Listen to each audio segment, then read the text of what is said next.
Selamat berjumpa kembali adik-adik. Pada kesempatan ini saya akan melanjutkan pembahasan kita mengenai akuntansi manajemen, khususnya perilaku etis akuntan manajemen. Nah, pada kesempatan ini berkaitan dengan tema atau subjudul perilaku etis akuntan manajemen, ada 3 hal yang akan saya sorot di sini. Yang pertama mengenai whistleblowing, yang kedua mengenai creative accounting, dan yang ketiga mengenai fraud accounting. Nah, perilaku etis itu berkaitan dengan pemilihan tindakan yang benar, tepat, dan hanya diperlukan pada saat yang tepat. Perilaku dan tindakan kita bisa benar atau bisa juga salah, bisa tepat juga bisa tidak tepat, atau keputusan yang kita buat memang saatnya diperlukan atau tidak diperlukan. Tidak semua orang memiliki pandangan yang sama mengenai makna dari perilaku etik.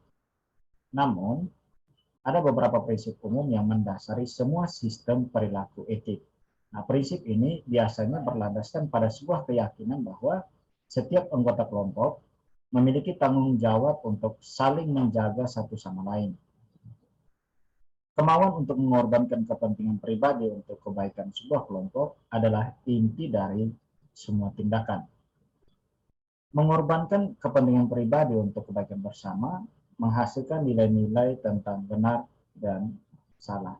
Menurut Beckner, itu terdapat 10 nilai-nilai yang dapat diturunkan sejalan dengan nilai benar dan salah. Nah, ke-10 nilai itu adalah sebagai berikut. Yang pertama adalah kejujuran, integritas, tepat janji, kesetiaan, adil, peduli terhadap orang lain, hormat terhadap orang lain, menjadi warga yang bertanggung jawab, selalu berupaya mencapai yang terbaik, dan yang ke-10 memiliki akuntabilitas.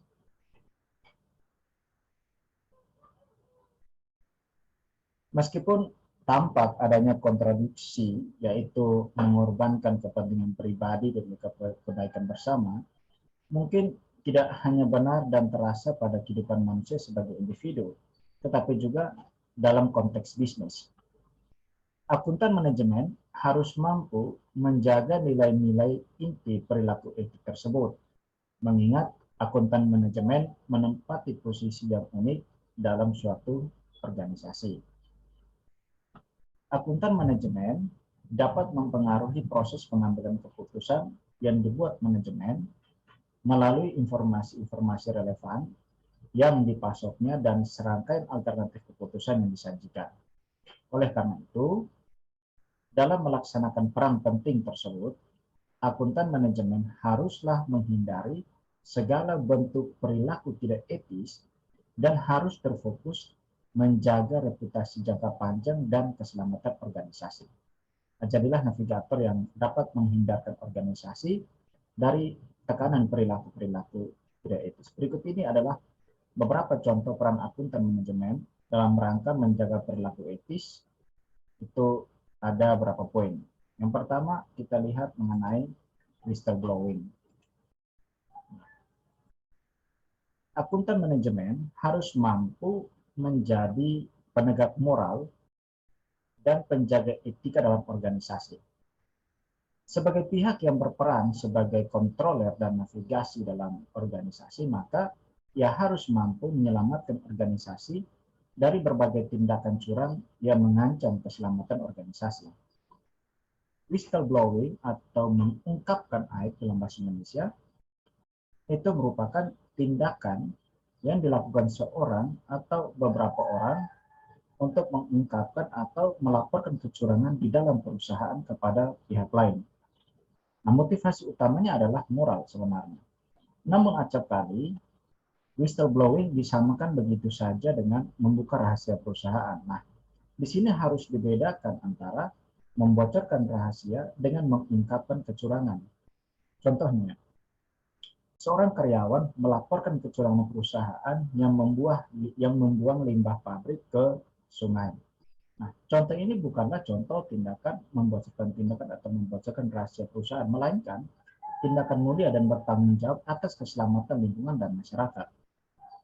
Whistleblowing itu dibagi menjadi dua, yaitu whistleblowing internal dan whistleblowing eksternal.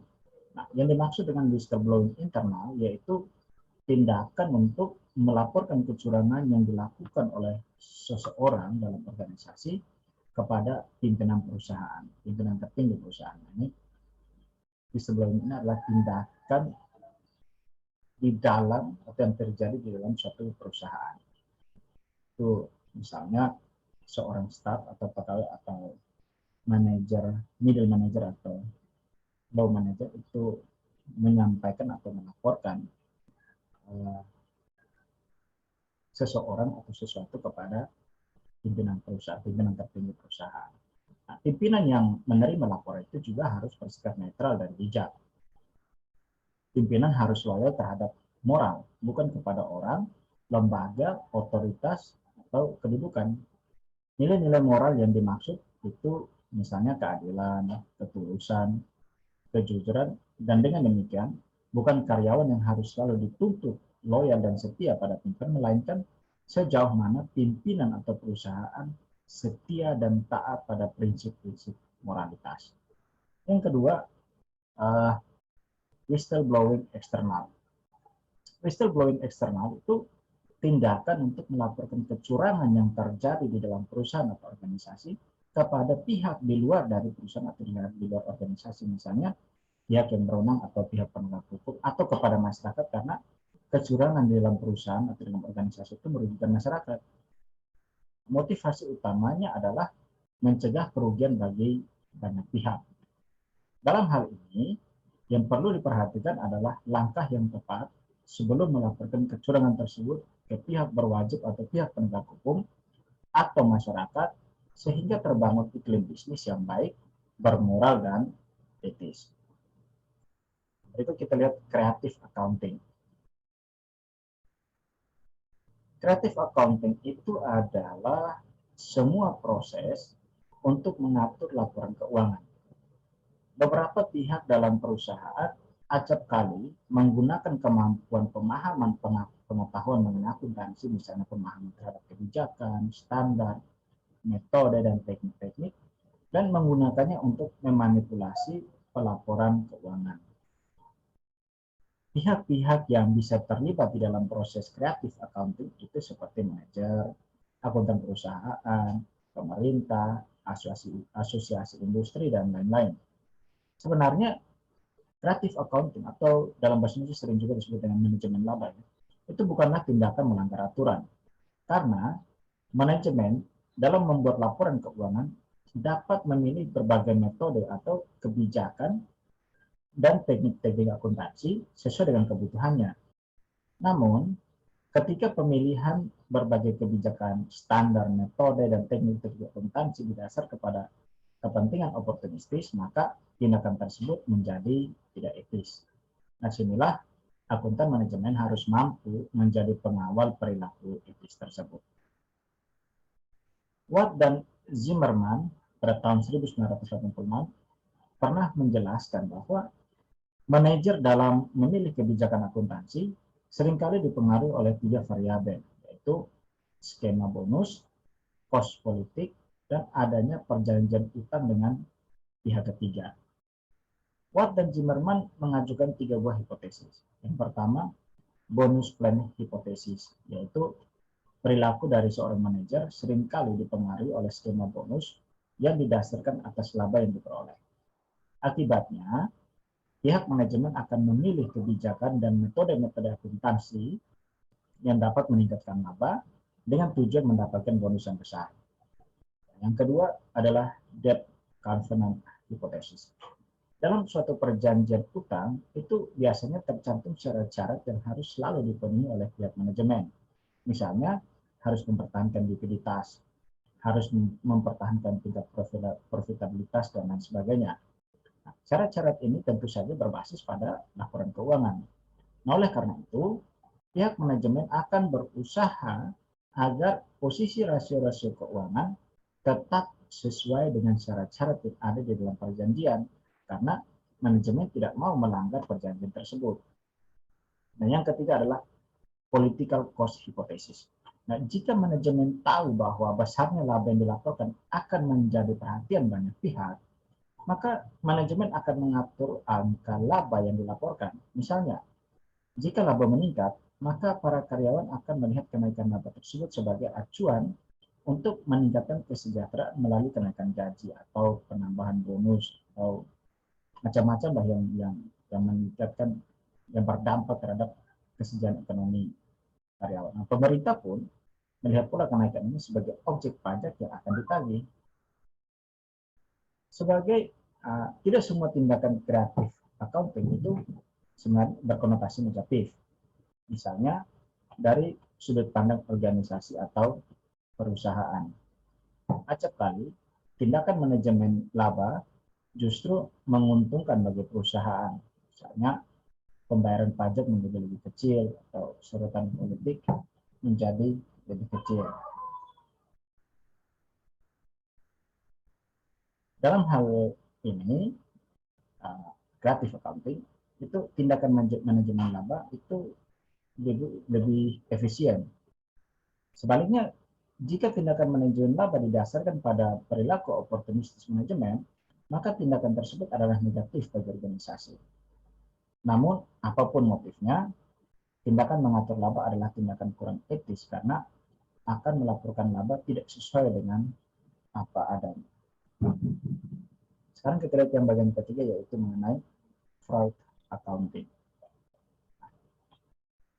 Fraud itu adalah suatu tindakan yang dilakukan secara sengaja untuk menggunakan sumber daya perusahaan secara tidak wajar dan salah, menjanjikan fakta untuk memperoleh keuntungan pribadi. Itu fraud.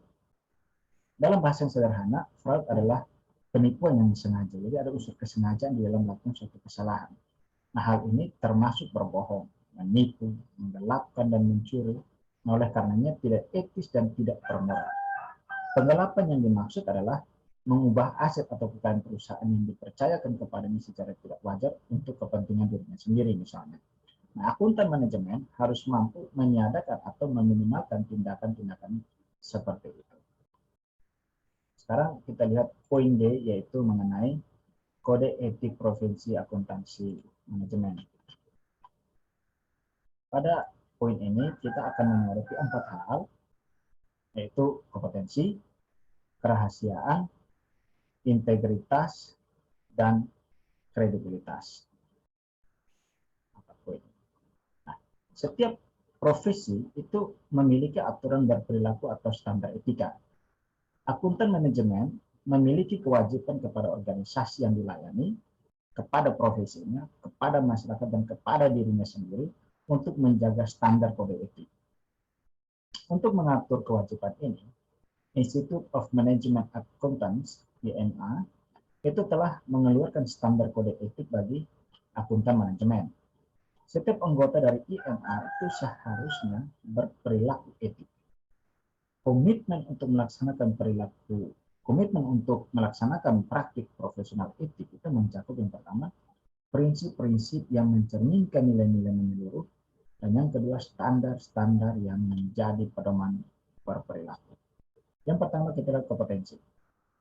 Akuntan manajemen harus menjaga kemampuan dan pengetahuan profesional mereka pada tingkatan yang cukup tinggi dan tekun dalam mengaplikasikannya ketika memberikan jasa, diantaranya menjaga tingkat kompetensi profesional, melaksanakan tugas profesional yang sesuai dengan hukum, dan menyediakan laporan yang lengkap dan transparan. Yang kedua, mengenai kerahasiaan atau confidentiality. Akuntan manajemen harus dapat menghormati dan menghargai kerahasiaan informasi yang diperoleh dari pekerjaan dan hubungan profesionalnya. Di antaranya meliputi menahan diri supaya tidak menyingkap informasi rahasia, menginformasikan kepada bawahan dengan memperhatikan kerahasiaan informasi, menahan diri dari penggunaan informasi rahasia yang diperoleh. Yang ketiga, integritas. Akuntan manajemen itu harus jujur dan bersikap adil, serta dapat dipercaya dalam hubungan profesionalnya. Itu meliputi menghindari konflik kepentingan yang tersirat maupun yang tersurat, menahan diri dari aktivitas yang akan menghambat kemampuan, menolak hadiah, bantuan, atau keramahan yang akan memengaruhi segala macam tindakan dalam pekerjaan, mengetahui dan mengkomunikasikan batas-batas profesionalitas, mengkomunikasikan informasi yang baik maupun yang tidak baik, menghindarkan diri dalam keikutsertaan atau membantu kegiatan yang mencemarkan nama baik profesi. Dan yang terakhir adalah kredibilitas. Akuntan manajemen itu tidak boleh kompromi mengenai penilaian profesionalnya karena disebabkan prasangka, konflik kepentingan, dan terpengaruh oleh orang lain.